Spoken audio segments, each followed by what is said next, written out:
안녕하세요. 얼린시장 사활까지 잡아라 김선영입니다. 최근 이틀간 유가증권 시장보다는 코스닥이 그리고 대형주보다는 중소형주의 강세가 돋보이게 나타나고 있습니다.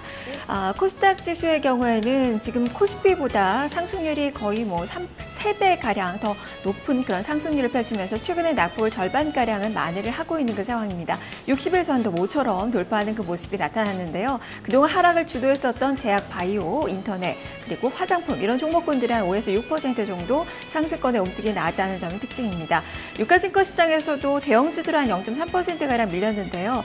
중형주가 한 1.5%, 소형주는 1.8% 이상의 강세를 기록을 했습니다. 자, 이렇게 중소형주들이 오르는 그 이유는 과대 낙폭에 따른 그런 저가 매수 심리가 많이 반영이 되면서 반발 매수세로 풀이를 하고 있습니다. 거기다가 대형주들 모멘텀이 크지 않은 상황에서 갈 곳 없는 자금이 중소형주로 몰렸기 때문으로 풀이를 하고 있는데요. 이유가 어찌됐던 오르는 것은 반가운 일입니다. 다만 이들 중소형주들이 지금 현재 이익 모멘텀이 강하지 않다는 측면에서 본다면 지난 3, 4월 같은 그런 추세적인 상승 장세를 기대하기는 어렵다라는 시각도 일부 나오고 있습니다. 자, 그러면 유효기간은 얼마일까요? 과연 오늘 우리 증시 이런 종목군들 연속성을 기대해 볼 수 있을지 함께 살펴보도록 하겠습니다. 열린시장 상한가를 잡아라. 지금부터 출발하죠. 먼저 개장 전 주요 뉴스부터 살펴보겠습니다. 손현정 캐스터입니다.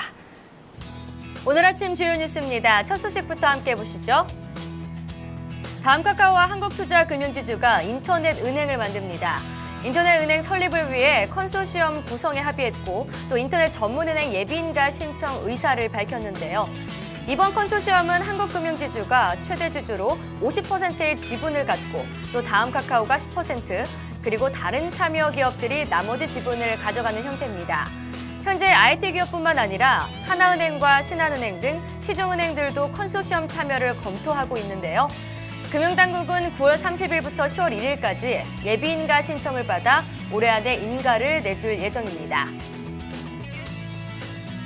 현대중공업이 7조 원 규모의 인도 LNG선의 수주가 유력합니다. 현대중공업이 인도에서 LNG 선박을 건조하겠다는 의사를 인도 정부에 표명한 것으로 알려졌는데요. 인도 LNG선 프로젝트는 국영가스 회사의 LNG 운반선 9척을 건조하는 것으로 발주 금액이 7조 2,500억 원에 이릅니다. 조선업계는 지난 5월 모디 인도 총리가 방한 당시 현대중공업 울산 조선소를 따로 방문한 것을 계기로 현대중공업이 프로젝트에 참여할 가능성이 높다고 보고 있습니다. 현대차가 중국에서 SUV 가격을 10% 인하했습니다.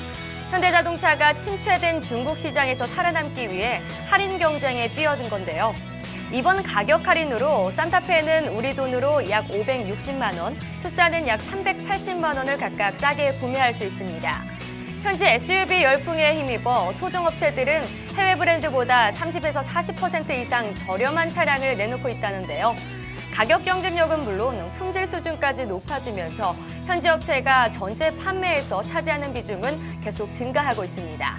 현대차의 올 7월 중국 공장 출고 실적도 1년 전보다 30%나 감소한 것으로 알려졌습니다. 메리츠 금융지주가 두산캐피탈 매각을 위한 우선 협상 대상자로 선정됐습니다. 메리츠 금융지주는 이달 중으로 자산 실사를 거쳐 최종 인수 여부를 결정하고 또 이르면 10월 중 인수를 마무리할 계획인데요.